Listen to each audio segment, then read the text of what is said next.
All right, good morning. I am Melissa Green, a Technology Accessibility Training Specialist with the Faculty Resource Center's Technology Accessibility team. Welcome to this morning's online learning opportunity for Technology Accessibility Liaisons.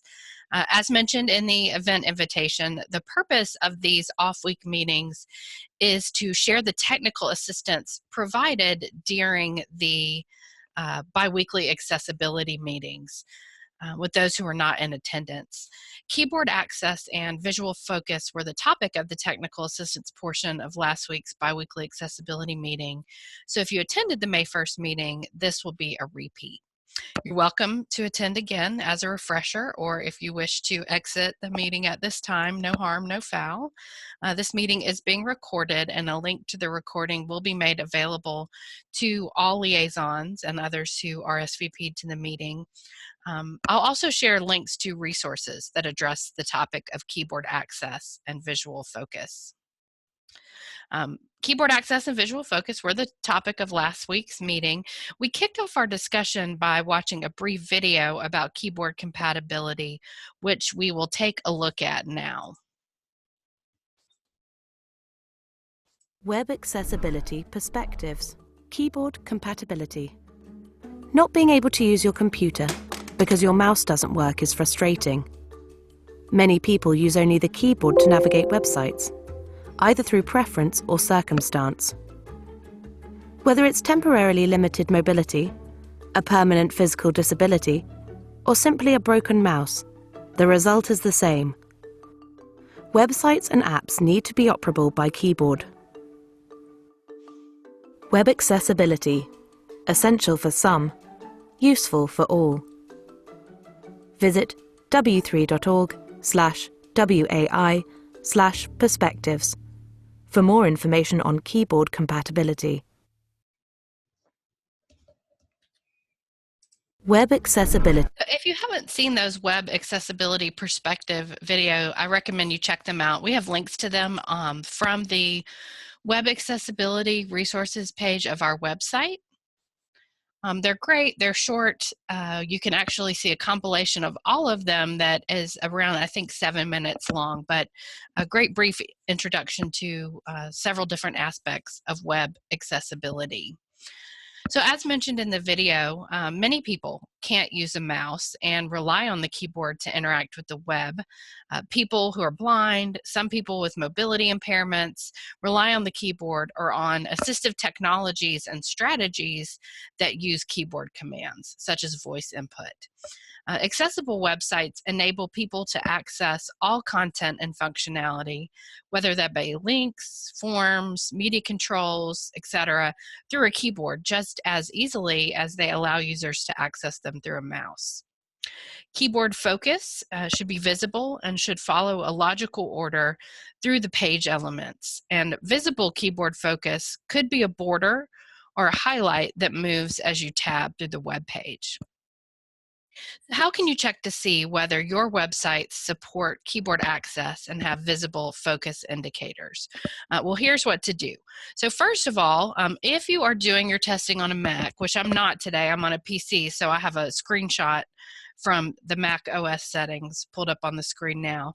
If you're doing your testing on a Mac, you'll first need to enable keyboard navigation to all controls. So depending on the version of the OS you're on, you'll either be going to your system preferences, keyboard, shortcuts, and selecting all controls, or going to system preferences, keyboard shortcuts, and then the full keyboard access section selecting all controls. So the language is a little different depending on the version, but essentially you are enabling the ability to use the tab key to move keyboard focus. So before you do any testing on a Mac, make sure that that setting is turned on. Then in a browser that supports keyboard navigation with the tab key, and that's pretty much all of the major browsers, Firefox, IE, Chrome, Safari, but not Opera. You'll want to navigate to the page you wish to test. And I'm going to be doing my testing with the Accessible University demo site. This is a fictitious university homepage that demonstrates common web accessibility issues. I'm going to first test with an accessible version of that page so you can see how keyboard access and visual focus should work, and then test with an inaccessible version of the page so you can see some of the barriers presented by a page lacking these features. So to test keyboard access on a site, what you first want to do is click in the address bar. Then put your mouse aside and don't use it. This is the toughest part for me, is not switching over to the mouse because that's what I'm accustomed to. So click in the address bar, then put your mouse aside and don't use it. And what we're going to be doing is pressing the tab key to move through the elements on the page. So pressing the tab key supports kind of forward movement or navigation. If you need to go backwards, you can press Shift Tab. So hold down the Shift key and press Tab to move backwards. To move within elements like drop-down lists and menu bars, you'll be pressing the arrow keys. And to select an item when it has focus, like a button or a link or a menu item, we'll be using the Enter key or space bar. So again, the keys we're using are Tab to move through the elements, Shift Tab to move backwards, arrow keys to move within drop-down lists and menu bars, and then Enter or space bar to select an item. What do we want to check for? We want to check that we can tab to all of the elements within the page, including links, form fields, buttons, and media player controls. The ability to tab to media player controls, or the inability to tab to media player controls, is actually a pretty common problem. So if you have some sort of embedded video, particularly if you're using a custom media player, that's definitely something you want to look for. So we want to check to make sure we can reach everything, all of the content, using the tab key. We also want to check that we can tab away from all of the elements that we can tab into. Again, another sort of common barrier is that keyboard focus can get caught in media controls and you can't get out. That's called the keyboard trap. So you might hit tab to navigate into a video player window, play a video, but not be able to tab out of it. So you want to make sure there's no keyboard trap. We want to pay attention to the tab order. So the order that we progress through the contents of the page, we want to make sure that that order follows the logical reading order. So usually for left to right languages, that's top to bottom, left to right in sequence. So making sure that the order we move through using the tab key is logical and in most cases matches the order in which a visual user would access the contents of the page. Finally, sort of the other thing we want to check for on all pages is for visual focus. We want to check that the focus is clearly visible as we tab through the elements. And that is, you can tell which element has focus, i.e. links have a gray outline around them or are highlighted. So let's do that now. I've clicked in the address bar. I'm not touching my mouse. I'm going to say the word tab each time I hit the tab key, just so you can kind of follow the action of the tab key. So tab, I've tabbed into the contents of the page. There's a visual focus indicator, in this case, or the default visual focus indicator for Chrome, which is a blue rectangle around the help button or the first item in the page. Tab, I've now moved to the first menu item, About. Again, there's visual focus indicating that I am on the About tab. The color's inverted, which is a pretty common way to do that. So when that element was not in focus, it had a lighter background with a darker foreground text. Now that it's in focus, it has a darker background with a lighter foreground text. Tab, Academics tab or menu item is now the focus. Tab Admissions is now the focus. Tab Visitors is now the focus. I mentioned that one of the things you want to test for is that you can tab to all the elements, including links and menu items. So we want to activate the drop-down menu for one of these tabs, or if I was testing my own web page, I'd want to test this on all of them. And we can do that by using the arrow key. So right now the visitor tab is in focus. I'm going to press the down arrow key. So down arrow, and that brings up the drop-down list. I'm going to press the down arrow to navigate through the items in the list. So down, down. I'm at the bottom, the last item, parking, down, and that took me to events, the first item in the list. So we want to make sure that the up and down arrow keys take us through the items in the list. And then we want to make sure that the items in the list are selectable using the enter or return key or the space bar. So I'm going to strike the enter key in order to select the events link, enter. And that particular page isn't set up on this demo website, but it did work. I was able to do that with just my mouse.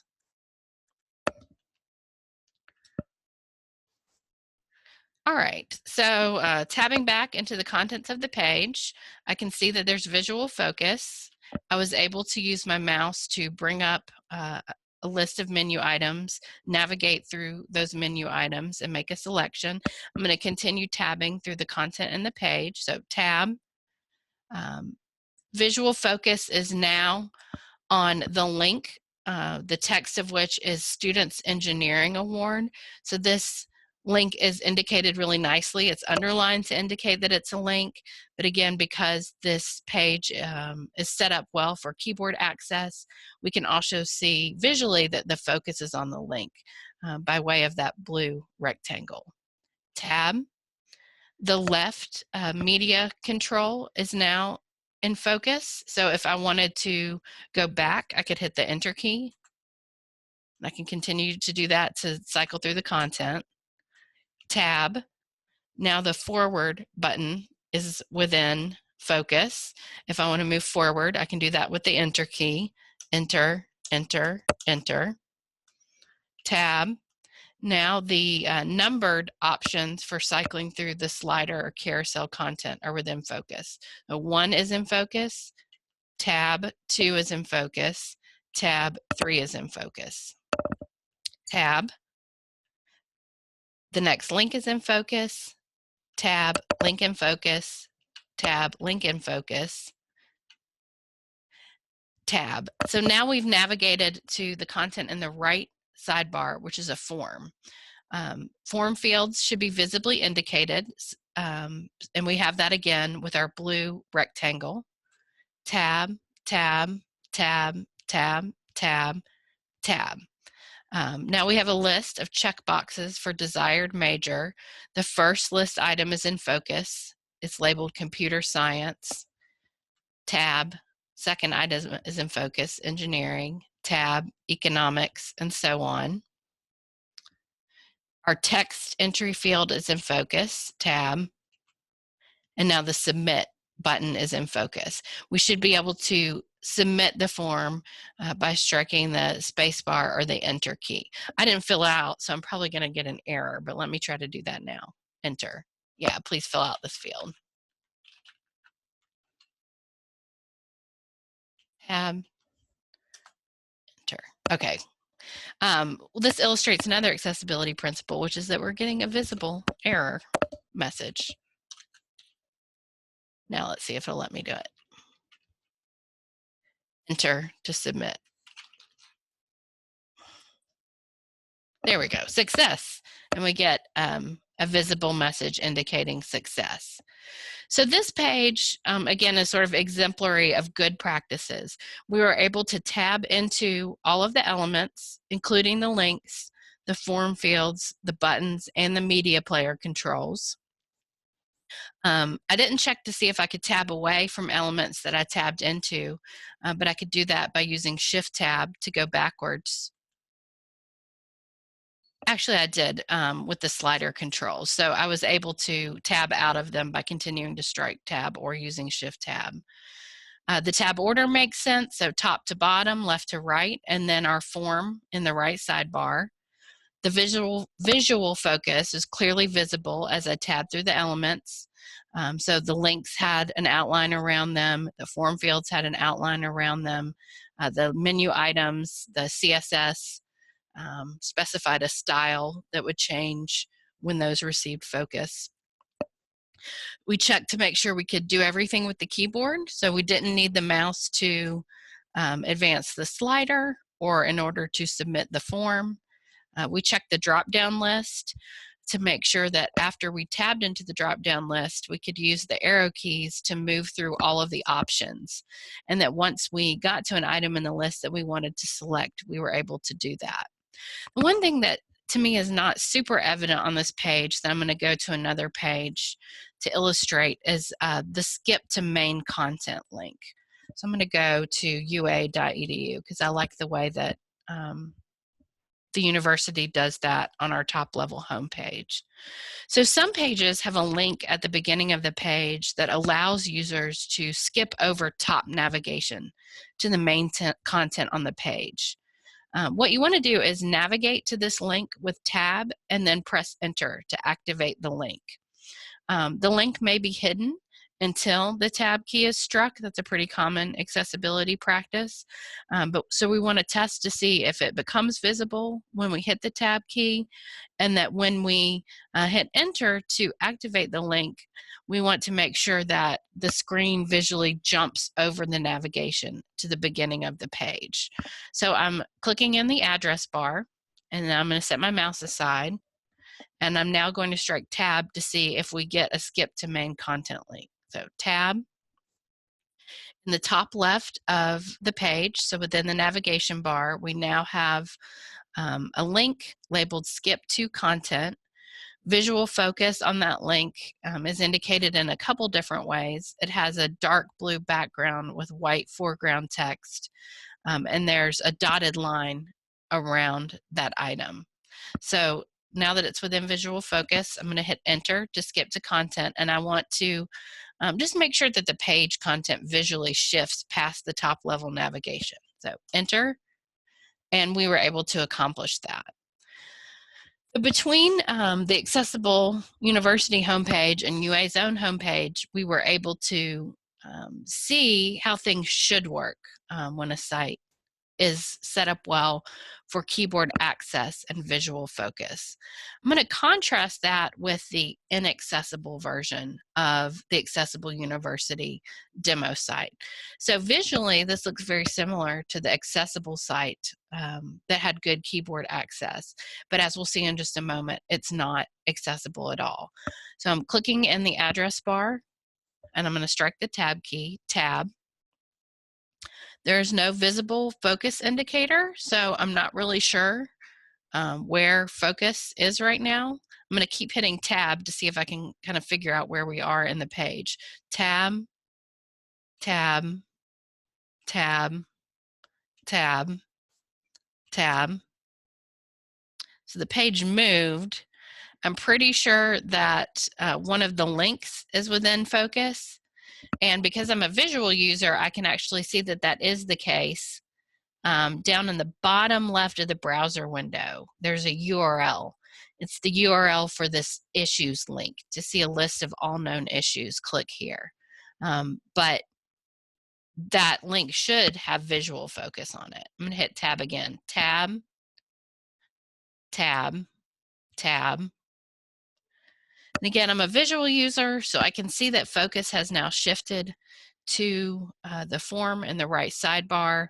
However, there's no visual focus indicator around the name form field.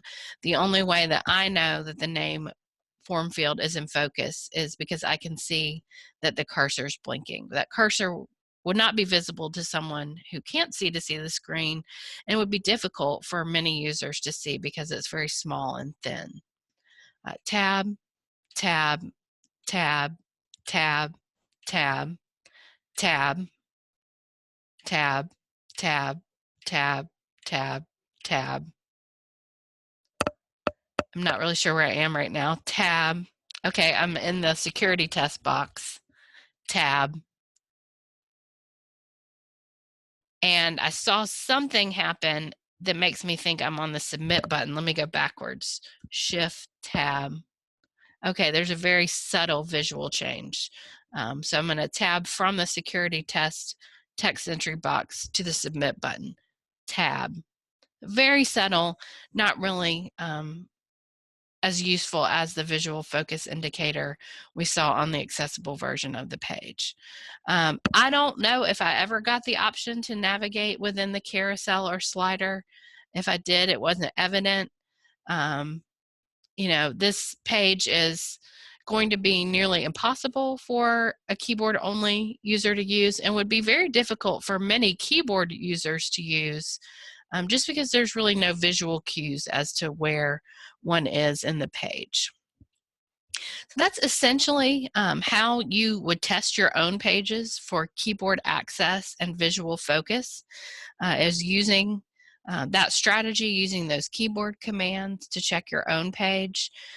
Again, this is most impactful for someone who's blind and uses the keyboard, or someone who has a mobility disability and uses assistive technology that emulates the functionality of the keyboard.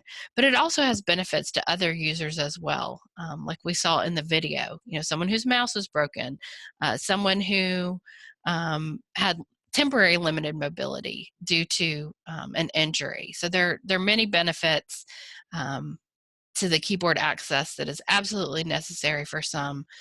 It is beneficial for all. That's what we went over last week. That's all I have to share with you. We have plenty of time, though, to talk more about this. So I hope that if you have questions or thoughts to share, that you'll feel comfortable doing that now, either in the chat or by enabling your microphone in the Zoom controls. Any questions or thoughts to share?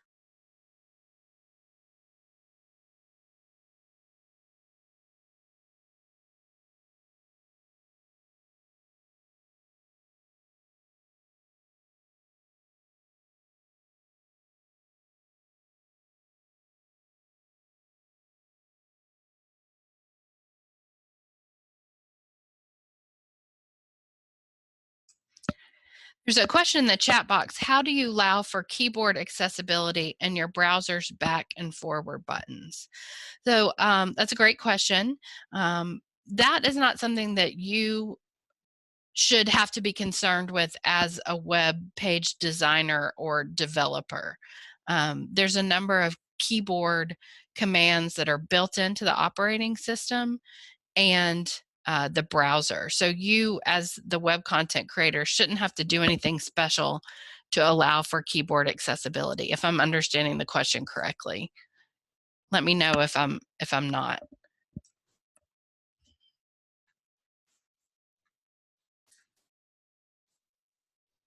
I'm pulling up just an example of some of the keyboard shortcuts that my browser of choice uses.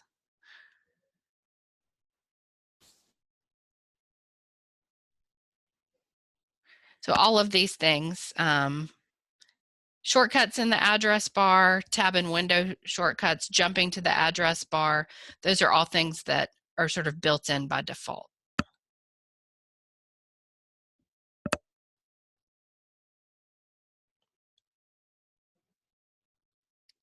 Other questions or thoughts to share?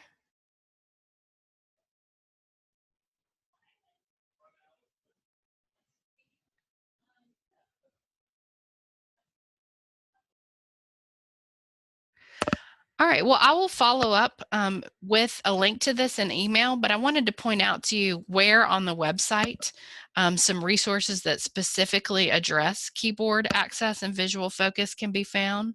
So under the resources tab of the website, under accessibility resources, we have some curated collections of accessibility related technical materials, learning materials, reference materials. One of those links is labeled Web Accessibility. I'm pasting that link in the chat now.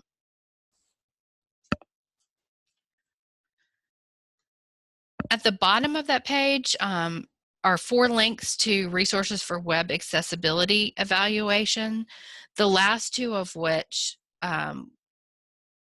document essentially what I shared with you today. Identifying web accessibility issues is a 1-page accessibility resource. This would be a great resource to share if you want to provide some guidance to others in your area about how they can check for keyboard access. It's really developed for a non-technical audience. So I would suggest this is a good resource to share with others. It kind of walks through how you can navigate without a mouse and what you should look for. The other is Easy Checks, a first review of web accessibility. This resource is from the Web Accessibility Initiative of the W3C and provides some simple steps to help you start to assess the accessibility of a web page. It's divided into different categories according to scope, one of which is keyboard access and visual focus. So again, this essentially is just a written reference kind of documenting what we talked about today. So I hope you'll take a look at those. I hope you'll find them, hope you find them useful, and that if you do, you'll share them with others in your area who may benefit from them. If we don't have any other questions or comments, I'll go ahead and stop the recording and end the meeting. I hope you found this helpful, and thanks for your time and your attention today. Have a great day.